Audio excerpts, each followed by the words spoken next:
All right, welcome to the latest episode of Data in the Hallway. I'm joined by my co-host Daniel, who's back home in Netherlands. Glad you got back home safely after your journey through the Americas.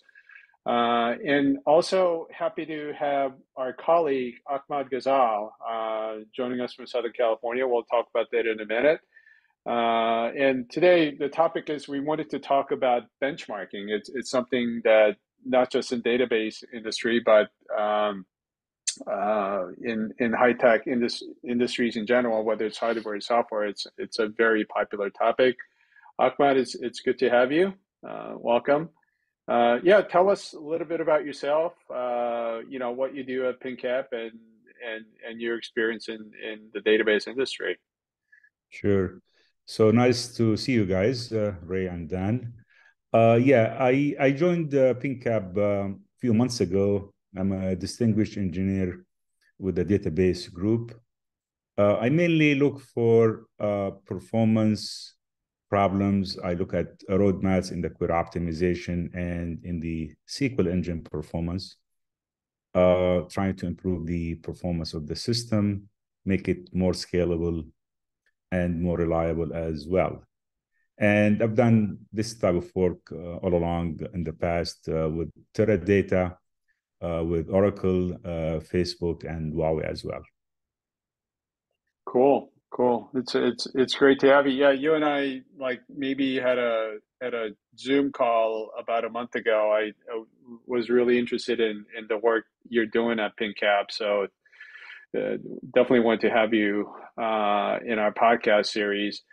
The first question might be a little obvious. I don't know how people would think, but in your opinion, what is benchmarking, particularly in the database industry? That's a very good question. So benchmarking in our context is a system, or you could think of it as an application trying to simulate a business problem or a real life problem. And it usually consists of end-to-end application. So we're talking about a data model with specific data in that data model. So you could have a system database, tables and columns and what have you that represents some data. And then you have a workload definition. So the benchmark includes a workload specification that says, we have these queries and this is how you run them and how frequent you run them.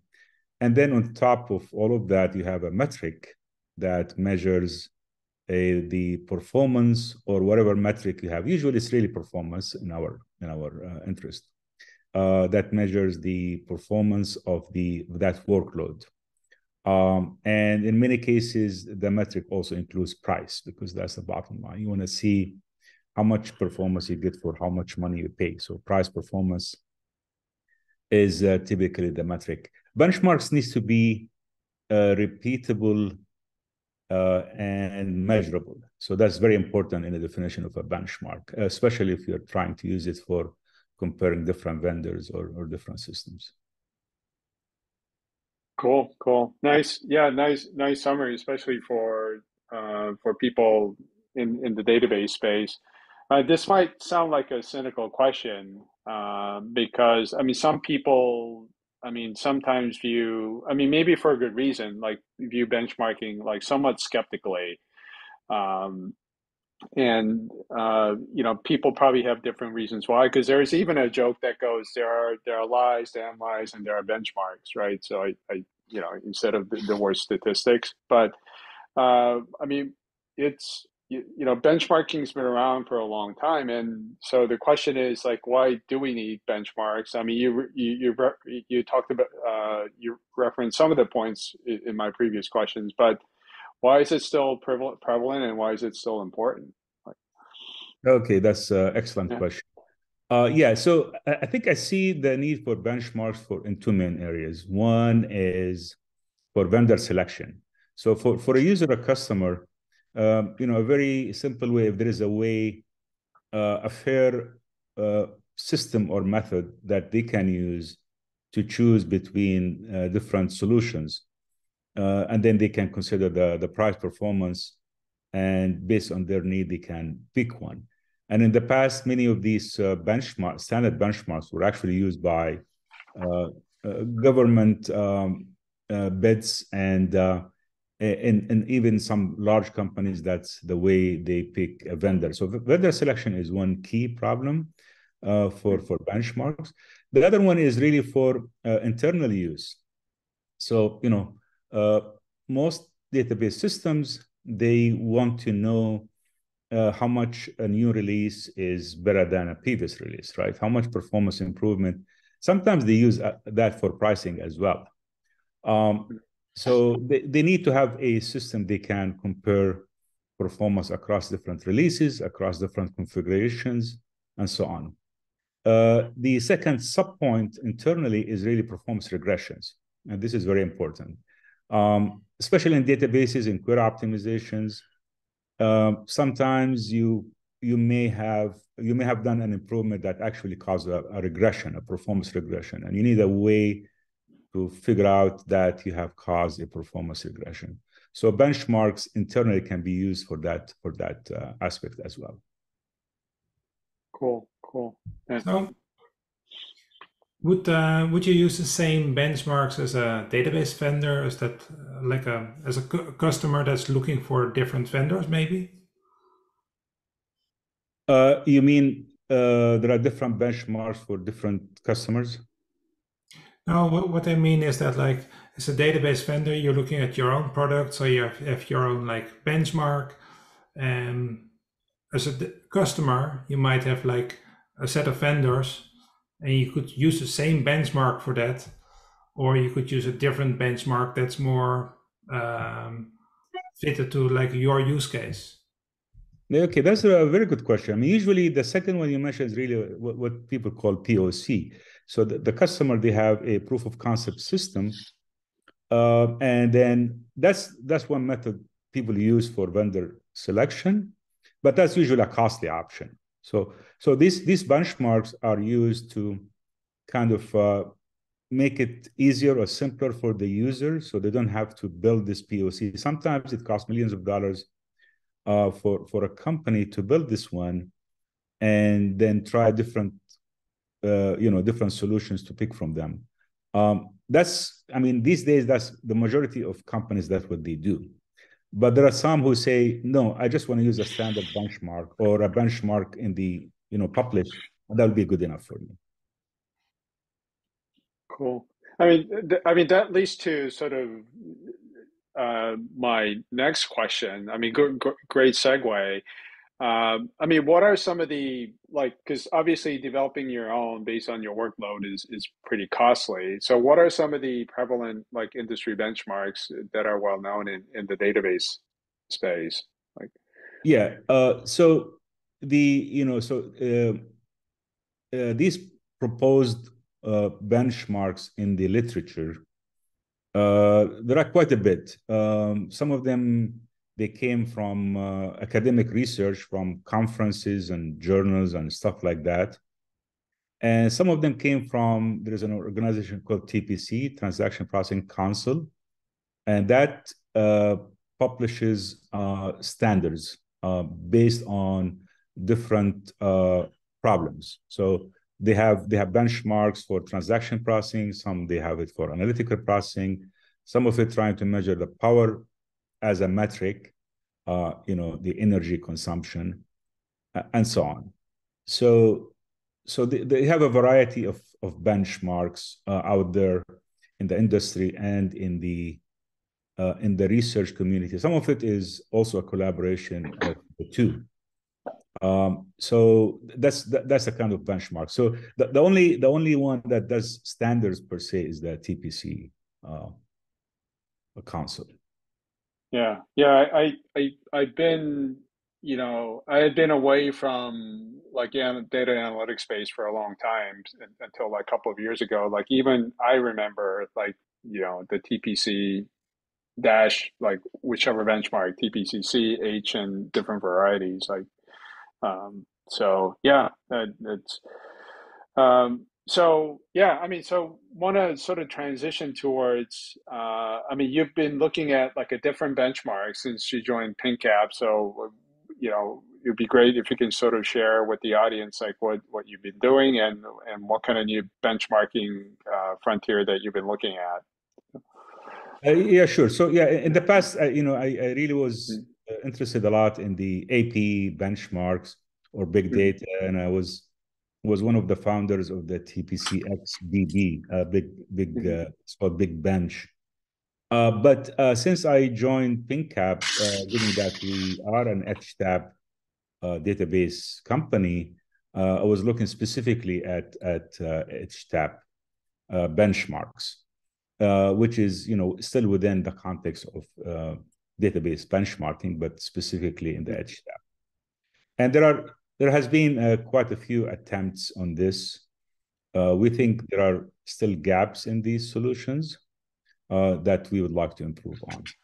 Yeah, I mean, I think for the audience and Daniel or Ahmad, both of you can kind of chime in here for audience members that are not familiar with the HTAP like acronym. Like, I mean, you could tell us like briefly what that is and uh, uh, why we're sort of interested in this.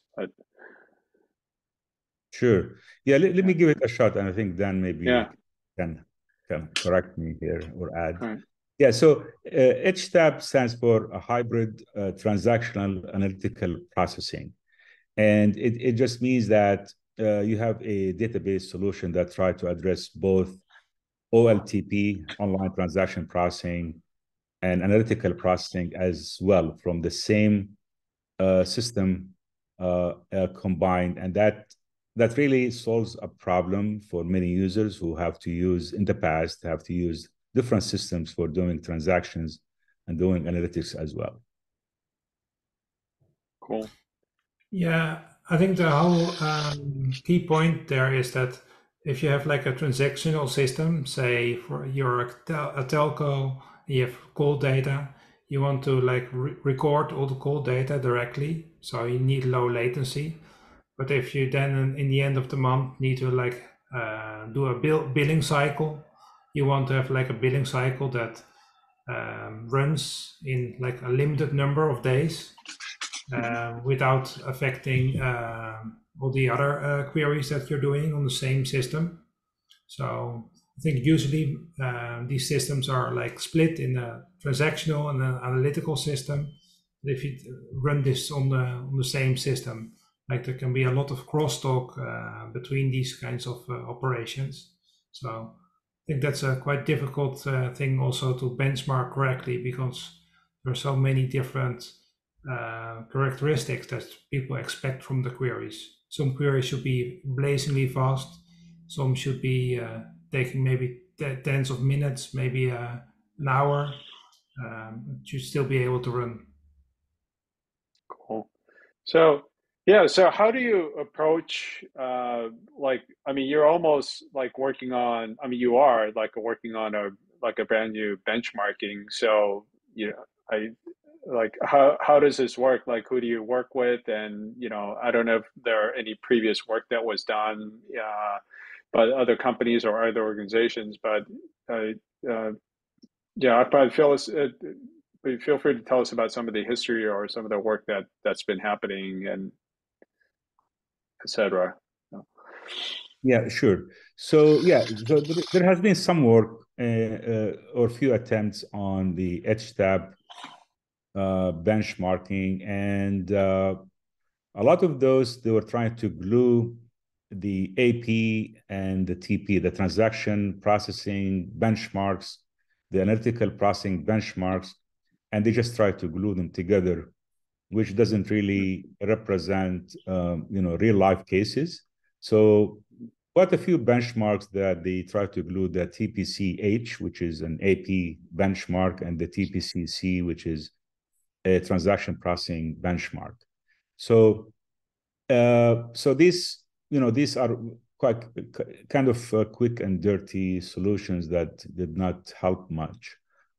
Recently, there was two interesting papers from academia, and they were trying to propose new benchmarks and stay away from gluing benchmarks together. But and I think that's good progress in that direction. But there are gaps, in my opinion. There, one key aspect in HTAP is really the online processing. There is a need usually for these lightweight analytics that the user expects to have either real time or in few seconds. That was not addressed in these benchmarks. Also, another thing we've seen in our customer cases, and maybe Dan knows more about that, is the high QPS. Typically, we have a high QPS compared to AP benchmarks. That was not really addressed in these benchmarks. And also, one thing that really bothered me, I've been in this space for a while, and people just reuse over and over this retail model. And I think it's time to come up with something more interesting, represent, the real life use cases we have. The retail model was a good problem that was used by the TBC. Retail, we're talking about products and customers and orders and suppliers and that. So that's another maybe negative point about these benchmarks. There is one from the Chinese Academy of Science also that have used financial application and retail as well, but it's reusing existing data models that was done for a different purpose. So in PingCAP, what we are trying to say is that we've seen Web3 as a very good use case for HTAP, and we're thinking to leverage that for a new proposed benchmark. And there is good public data out there for Web3, like Ethereum, for example. We can leverage that data model and the data itself. There is no issue for privacy. Data is a really good representation of the problem, and then we can create a benchmark that addresses the gaps I mentioned before, focusing on the high QPS, on the online processing, and trying to measure different varieties of the complexity of the queries. The focus more on the simple queries with high frequency, but also have some complicated queries represents the end of the spectrum of the AP workload. Cool. Yeah, I think I was thinking about like not just database, but like a lot of vendors have the similar like e-commerce demo, right? With the same like a product information, pricing changes, et cetera, et cetera. So I think people have gotten too familiar with it, but like you said, Ahmad, it's pretty like a simplified in terms of like what the application is trying to do, right? So I think getting a more realistic applications, like especially in emerging spaces like Web3, I think that definitely makes sense. So I mean, which other like organizations or companies have you been working at on this initiative? Like, if you don't mind my sharing like other organizations, but yeah, sure. Yeah, I mean, right now we are collaborating with the Chinese Academy of Science. They have created this OLXP bench, which is an HTAP benchmark proposal, which is really good progress from the initial gluing of benchmarks. But we are working together on improving this further into this we call it Web3 bench, which is based on Web3 application. Cool. We plan to share it with the community once this is completed, hopefully in one of these database conferences, and Right. open it as well. Cool. I definitely look forward to that. And yeah, and also like, as a community manager, like, I mean, people get tired of me saying this. putting it out into the community and sharing with the community. That's I mean, that's sort of following our sort of like, community DNA. Yeah, definitely look forward to that. Yeah, I was like, while you were talking, like I did a quick Google search of HTAP benchmark, and there are a lot of articles, and even like there's a project in the GitHub repository that like several of them popped up, and including I think it looks like a presentation from different academic institutions. So yeah, it definitely looks like a lot of work's been happening in this space. So cool. Yeah, so I think like you're going to share like I mean I assume some like the results of your research. Like so, what will you be sharing with the community? I don't want to forget asking that. Like what should they look forward to? Is this like a white paper or like what will you be sharing in what format to the public? Yeah, sure. Hopefully, we will get this published in a conference, one of these Hmm. academic conferences.